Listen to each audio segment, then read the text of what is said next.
Hello students, तो आज हम स्टैटिक्स का चैप्टर नंबर 1 कंप्लीट कर ही लेते हैं, लेकिन उससे पहले आप मेरे चैनल को सब्सक्राइब कीजिए और लाइक कीजिए। Let's begin. आज हम रीड करेंगे statistical tool.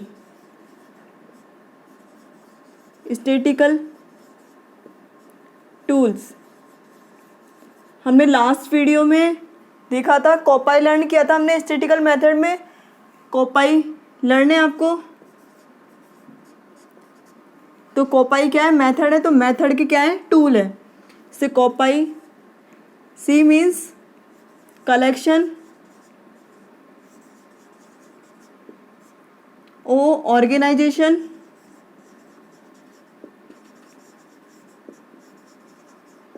P presentation,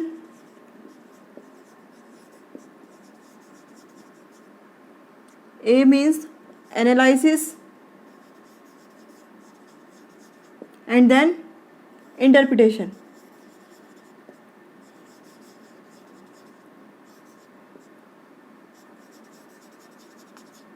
interpretation, तो ये स्टैटिकल मेथड है। हम इनके टूल्स देखेंगे। आपको टूल्स बेसिकली लर्न करने हैं, उनके हमको कम्प्लीटली चैप्टर्स दिए गए हैं।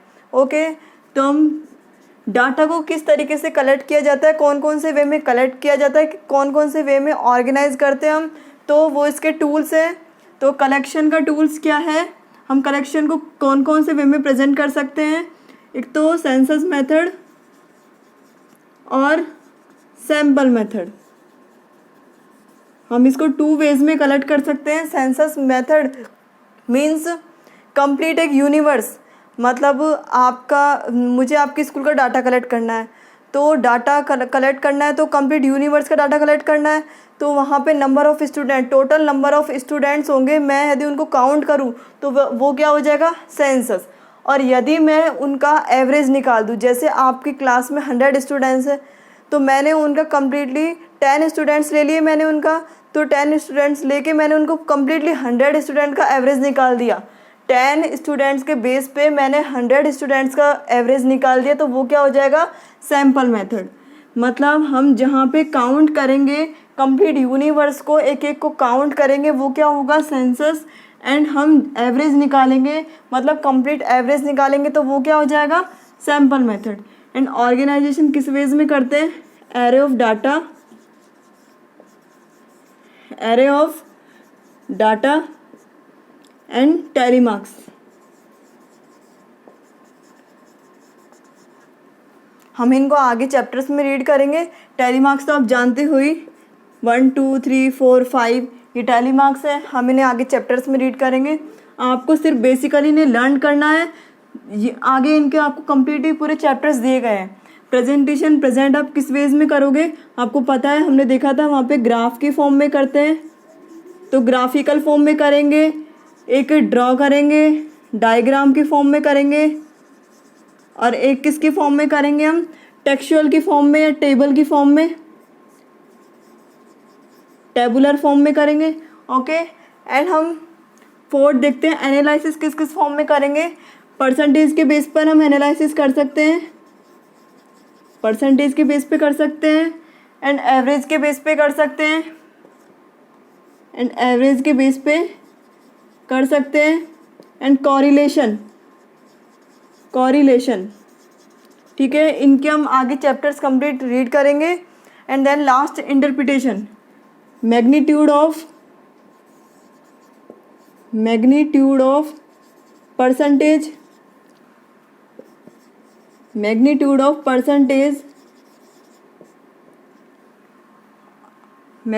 Percentage average between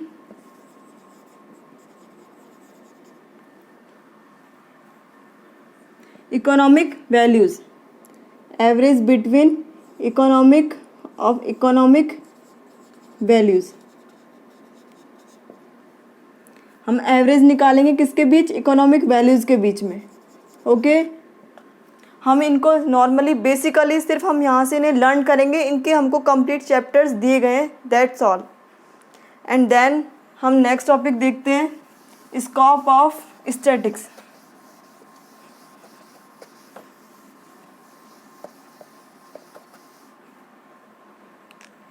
scope of statics.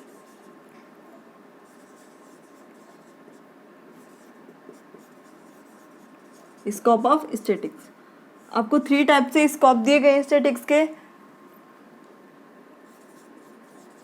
Divide कर लेते हैं हम। 3 हैं। First is nature of statics,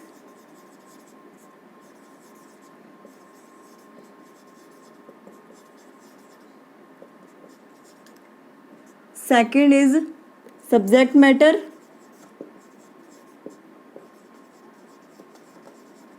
of statics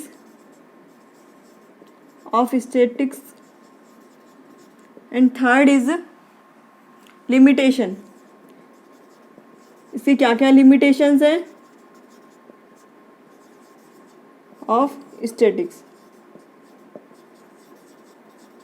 okay, हमें 3 स्कोप दिए गए। First scope is nature of statics, second scope is subject matter of statics and third scope is limitation of statics. Okay, तो हम इनको 1 बाय 1 रीड करेंगे। तो first हम देखते हैं, सबसे पहले first is nature of statics.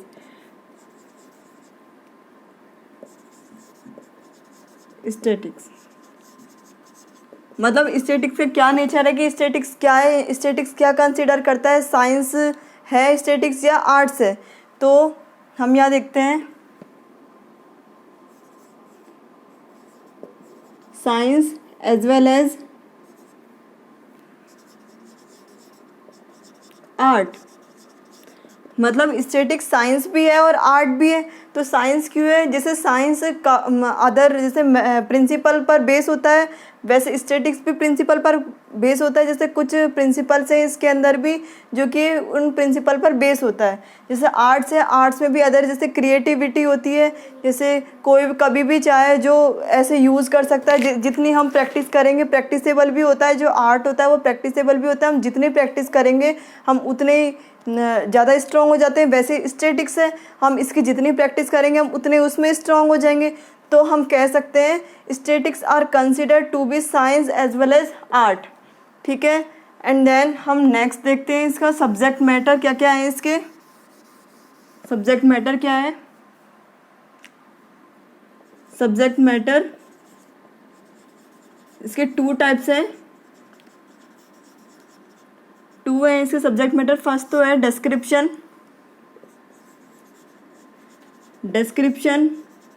And second है इन्फ्रेंशन।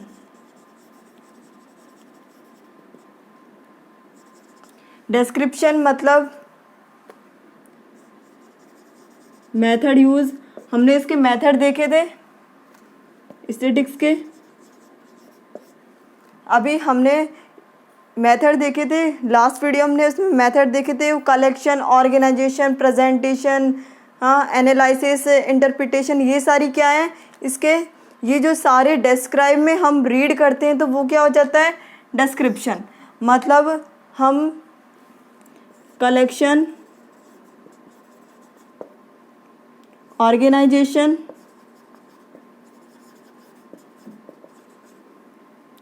प्रेजेंटेशन,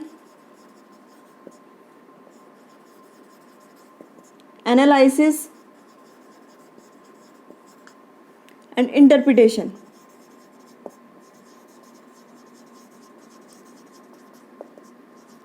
यदि हम डाटा को इनकी फॉर्म में रीड करते हैं, स्टैटिक्स को हम इनकी फॉर्म में रीड करते हैं तो वो क्या हो जाता है डिस्क्रिप्शन। और यदि हम conclusion on the basis of conclusion are draw on the basis of sample। अब हम इसे देखते हैं इन्फ्रेंशन क्या होगा। जैसे मैंने आपकी क्लास में 100 स्टूडेंट्स हैं, मुझसे किसी ने पूछा कि इसके मैथ्स के एवरेज निकालो, तो मैथ्स के एवरेज मैंने कैसे निकाले, हाईएस्ट भी ले लिए, लोवेस्ट भी ले लिए और मिडल भी ले लिए। तो मैंने उनको 10 स्टूडेंट्स के बेस पे इनका एवरेज निकाल दिया। तो वो क्या हो जाएगा, इन्फ्रेंशन। और यदि मैंने उसे डिस्क्राइब कर दिया तो वो क्या हो जाएगा, डिस्क्रिप्शन। सब्जेक्ट मैटर काफ़ी बोरिंग सा टॉपिक है, तो आपको सिर्फ इसको नॉर्मली रीड करना है, ठीक है। एंड देन हम लिमिटेशन देखते हैं। इसकी लिमिटेशन क्या है, हर सब्जेक्ट की कोई ना कोई लिमिटेशन ज़रूर होती है।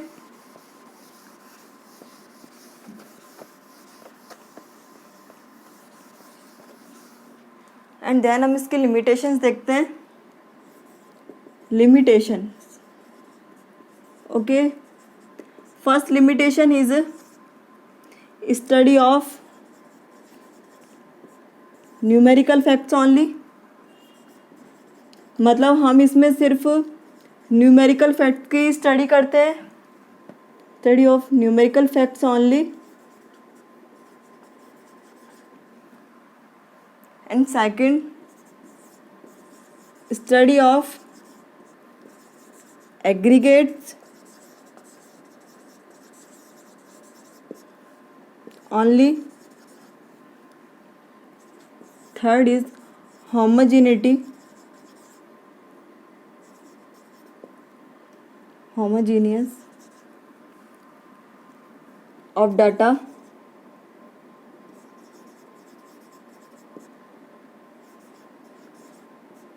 homogeneity of data essential element. Fourth is can be used only by expert. Fifth is without reference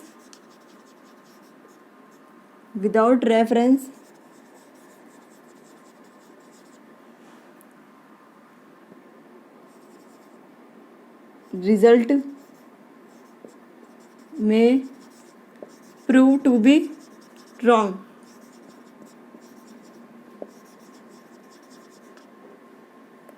Prove to be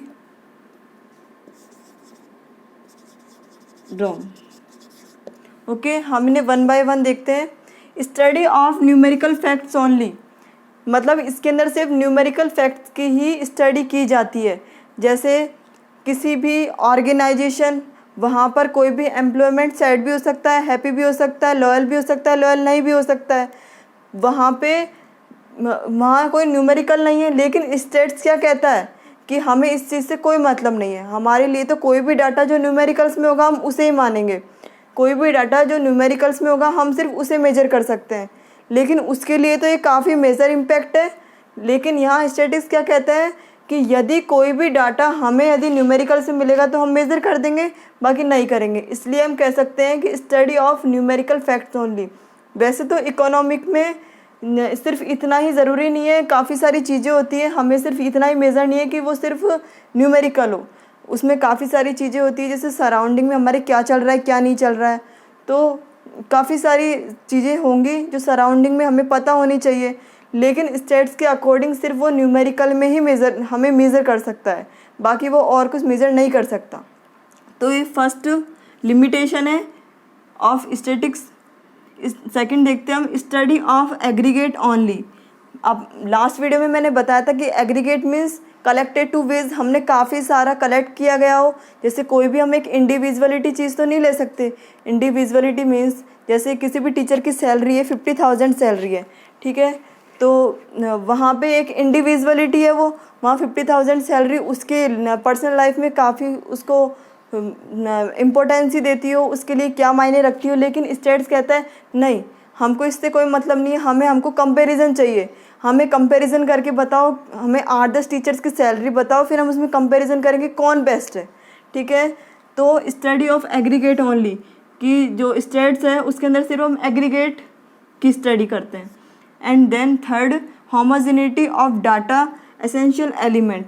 जैसे होमोजेनिटी ऑफ डाटा, जैसे किसी भी टीचर की जो सैलरी है वो क्या होगी, किस में होगी, रुपीज़ में होगी, ठीक है, रुपीज़ में होगी, रुपीज़ में सेम होगी। Homogeneity means same. जैसे कोई भी यूनिट ले लो जो केजी में तो यदि हम उसको कंपेयर करेंगे तो वो केजी में होगा। यदि लीटर को कंपेयर करेंगे तो वो लीटर में होगा। मतलब यहाँ पे सिर्फ सेम होमोजेनिटी यहाँ पे इम्पोर्टेंट है, स्टैटिक्स में होमोजेनिटी होना इम्पोर्टेंट है। ओके, एंड देन हम फोर्थ देखते हैं, can be used only by expert. It can be used only by expert. ऐसे ही तो किसी को नॉलेज नहीं हो सकती स्टैटिक्स की, ऐसे तो किसी को नॉलेज नहीं हो सकती, उसके लिए एक्सपर्ट होना ज़रूरी है। आपको एक्सपर्ट होना वहाँ पे इम्पोर्टेंट है। यदि मैं आपसे किसी से मैं कोई क्वेश्चन पूछूं कि आपकी क्लास का मीन 50% है, आपकी क्लास का मीन 50 है, तो आप तो समझ जाओगे, वो तो नहीं समझेगा। यदि आपको स्टैटिक्स की नॉलेज है तो आप तो समझ जाओगे कि मीन मीन्स एवरेज, तो मतलब आपकी क्लास का एवरेज कितना है, 50 है। तो जो एक्सपर्ट होगा सिर्फ वही समझेगा। तो यहाँ कह रहा है it can be use only by expert. यहाँ पे स्टैटिक्स को सिर्फ कौन यूज़ कर सकता है, एक्सपर्ट। एंड देन फिफ्थ हम देखते हैं, विदाउट रेफरेंस रिजल्ट में prove to be wrong. Some example देखते हैं, बिना रेफरेंस के रिजल्ट रॉन्ग हो सकता है। जैसे हम एग्जांपल देखते हैं, हमने कोई दो कंपनी ले ली, company A and company B. Okay, जैसे इसकी ईयरली इनकम फर्स्ट में इतनी हो रही है, सेकंड एंड थर्ड। ओके, इसकी इतनी हो रही है।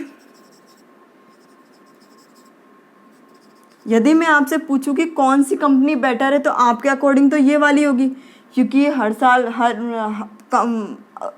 प्रत्येक ईयर ये क्या कर रही है, एवरी ईयर क्या कर रही है, ये ग्रो कर रही है, और ये क्या लॉस में जा रही है। तो आपके अकॉर्डिंग कौन सी बेटर होगी, ये वाली होगी। लेकिन स्टेट से कहते हैं नहीं, वो इनका कंप्लीटली क्या करेगा, टोटल करेगा, इसका एवरेज निकालेगा। वो एवरेज निकालते हैं हम इसका आ गया 2000, इसका भी कितना आ गया 2000। मतलब स्टेट्स के अकॉर्डिंग ये क्या है, इक्वल है। स्टेट्स के अकॉर्डिंग क्या ये इक्वल है। यदि मैं उसको रेफरेंस ना दूँ, विदाउट रेफरेंस हो, यदि मैं आपको ये रेफरेंस ना दूँ, तो क्या हो जाएगा, ये रिजल्ट है वो जो रॉन्ग हो जाएगा। ये रिजल्ट क्या हो जाएगा, रॉन्ग हो जाएगा। ओके, एंड आज का हम इस चैप्टर का लास्ट टॉपिक देखते हैं, इम्पोर्टेंस ऑफ स्टैटिक्स, और हम अपना चैप्टर को कंप्लीट करते हैं।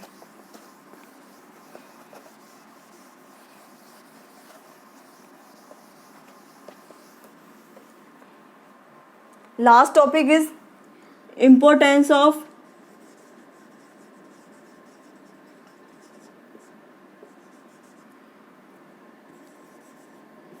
Statics.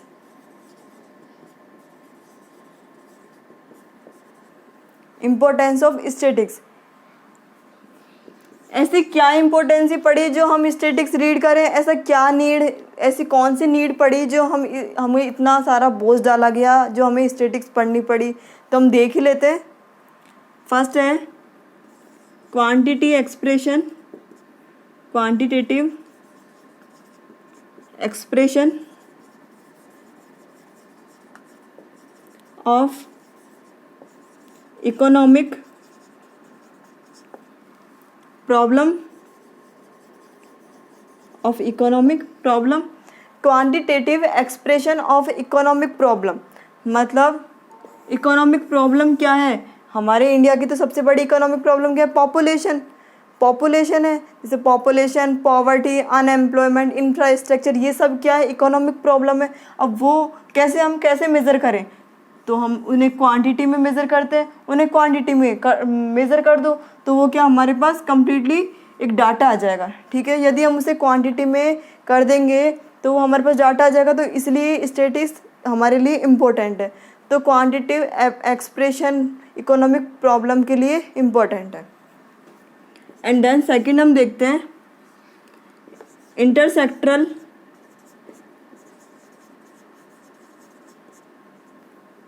इंटरसेक्टरल and इंटरटेम्परल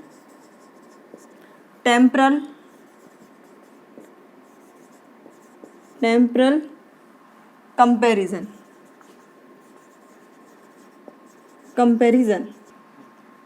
इंटरसेक्टरल and intertemporal comparison. Intersectoral means sector wise, and intertemporal means time wise. Sector wise and time wise. Sector wise means जैसे किसी भी रूरल की एम्प्लॉयमेंट देख लो, रूरल का आप एम्प्लॉयमेंट देखो, रूरल की पॉवर्टी देखो या अर्बन की पॉवर्टी देखो, तो आप वो तो क्या हो जाएगा सेक्टर वाइज में। यदि हम किसी को टाइम वाइज देखते हैं, जैसे 2015 से लेके 16, 17, 18, 19, 20, जैसे किसी भी चीज़ का प्राइस बढ़ रहा है, ठीक है, तो ये क्या हो जाएगा टाइम वाइज। हमने उसे टाइम वाइज देखा है, टाइम वाइज हमने उसे कंपैरिजन किया है किसी भी डाटा, कोई भी थिंग्स जो कॉमोडिटी जो बढ़ती जा रही है, मतलब हमने उसे टाइम देखा है उसका कि ये कोई भी कॉमोडिटी जो बढ़ती जा रही है, ठीक है, तो हमने उसका टाइम देख लिया, वो क्या हो जाएगा इंटरटेम्परल। एंड देन थर्ड हम देखते हैं economic forecasting. Economic forecasting, economic forecasting means trend. जैसे किसी भी चीज़ का ट्रेंड चल रहा हो, जैसे किसी भी चीज़ का ट्रेंड चल रहा हो, जैसे हम एग्जांपल देखते हैं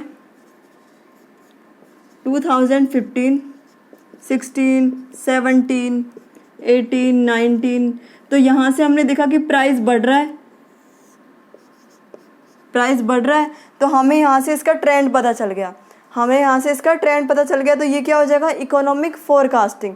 जहाँ से हमें ट्रेंड का पता लगेगा तो वो क्या हो जाएगा इकोनॉमिक फोरकास्टिंग। जैसे आप 12th बोर्ड में पेपर्स देखते हैं, 12th के स्टूडेंट्स बोर्ड के पेपर देखते हैं, लास्ट 5 ईयर्स के पेपर देखें, तो वो आगे पेपर से क्या देखते हैं ट्रेंड देखते हैं, उसका ट्रेंड बढ़ता जाता है, तो वो क्या हो जाएगा economic forecasting. And then fourth हम देखते हैं last, formulation of policies. Formulation of policies, जैसे हम काफ़ी सारे पॉलिसीज़ बनाते हैं, जैसे गवर्नमेंट पॉलिसी बनाते हैं, मिनिस्ट्रीज पॉलिसी बनाते हैं, जैसे मिनिस्टर पॉलिसी बनाते हैं, तो वो किसके बेस पर बनाते हैं स्टैटिक्स के बेस पर बनाते हैं। जो भी पॉलिसी बनती है वो स्टैटिक्स के बेस पर बनती है। जैसे किसी भी कमोडिटी का कोई भी जैसे को क्या अच्छा चल रहा है क्या बुरा चल रहा है, तो मतलब उसका वो ये देखते हैं कि किसी भी स्टैटिक्स से कोई ज़्यादा बेटर चल रही है, यदि वो बेटर चल रही है तो वो क्या करते हैं कंटिन्यू करते हैं, नहीं तो वो चेंज कर देते हैं। तो आज का हमारे टॉपिक कंप्लीट हुआ, आज हमारा चैप्टर नंबर 1 कंप्लीट होता है। कुछ 1 वर्ड्स की टर्म है वो आप देख लो, जैसे कंज्यूमर है, कंज्यूमर मीन्स इसकी डेफिनेशन है कि कोई जो कंजप्शन करता है वो क्या हो जाएगा कंज्यूमर हो जाएगा। और कंजप्शन क्या होगा किसी भी कमोडिटी को कंज्यूम करना यूज़ करना, वो क्या हो जाएगा कंजप्शन हो जाएगा। प्रोड्यूसर क्या होगा जो प्रोड्यूस करता है वो प्रोड्यूसर होगा। एंड प्रोडक्शन किसी भी डाटा को इनपुट से आउटपुट में ट्रांसफ़र करना, वो क्या हो जाएगा production. And saving income minus consumption, तो क्या आ जाएगी सेविंग आ जाएगी हमारे पास। जैसे हम ये भी बोल सकते हैं that part of income which is not consume, वो क्या हो जाएगा सेविंग। ओके, तो आज हमारा चैप्टर नंबर 1 कंप्लीट हो गया। एंड देन सेकंड चैप्टर हम नेक्स्ट वीडियो में देखेंगे। Thank you.